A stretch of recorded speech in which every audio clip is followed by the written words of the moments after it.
છોટાઉદેપુર તાલુકા પંચાયતમાં હોદ્દેદારોની વરણી પહેલા બબાલ તાલુકા પંચાયતના ગેટ પર જ બબાલ થઈ છે। આપના 3 સભ્યો ગુમ કર્યાનો દાવો થઈ રહ્યો છે। આપના 3 સભ્યો ભાજપે ગુમ કર્યાનો આરોપ લાગી રહ્યો છે। પ્રમુખ ઉપપ્રમુખની વરણીનો બહિષ્કાર કર્યો છે। આપના ચૂંટાયેલા સભ્યોનું વોકઆઉટ છે।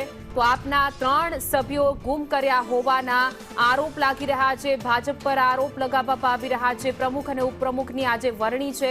હવે આમ આદમી પાર્ટી તેનો બહિષ્કાર કરી રહી છે। આપના ચૂંટાયેલા સભ્યોનું વોકઆઉટ।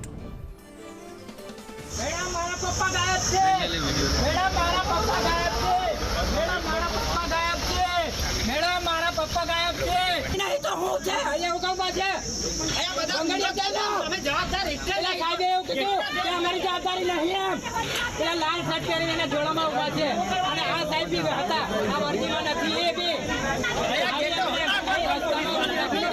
કે અમારી જવાબદારી નહીં है મારા પપ્પા જો એ કલાક હું કહું છું કલાકથી ઉભા છું મારા પપ્પા જો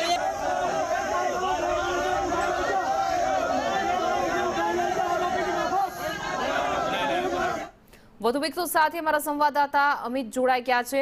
જી, આ સમગ્ર ઘટના જોવા મળી રહ્યા છે। પ્રમુખ ઉપપ્રમુખનું વરણી થવાની છે ત્યારે હાઈ વોલ્ટેજ ડ્રામા સર્જાયો હતો। રાજકીય ગરમાવો ચોક્કસ જણાવ્યું કે છોટાઉદેપુર જિલ્લાની અંદર જે છોટાઉદેપુર રેડ સાથે છે તાલુકા પંચાયતની જે આજે પ્રમુખ ઉપપ્રમુખની ચૂંટણી યોજાઈ હતી જેની અંદર આમ આદમી અને ભાજપના બંનેના 13 ઉમેદવારો થતા ટાઈ પડી હતી।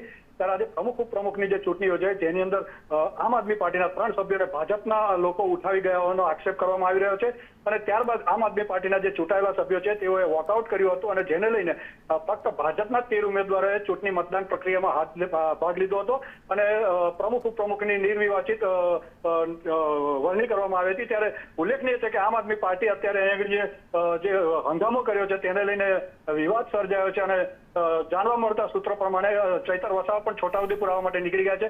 મહત્વની વાત એ છે કે છોટાઉદેપુર જિલ્લાની અંદર જે છોટાઉદેપુર હેડક્વાર્ટર તાલુકા પંચાયત છે તેની અંદર બંને પક્ષના 13 ઉમેદવારો હતા જેને લઈને ભાજપ બોડી બનાવવા માટે કોઈ પણ ભોગે બોડી બનાવવાની તૈયારી કરી હતી જેને લઈને 3 સભ્યો ઉઠાવી લીધા હોવાનો આમ આદમી પાર્ટી દ્વારા આક્ષેપ કરવામાં આવી રહ્યો છે।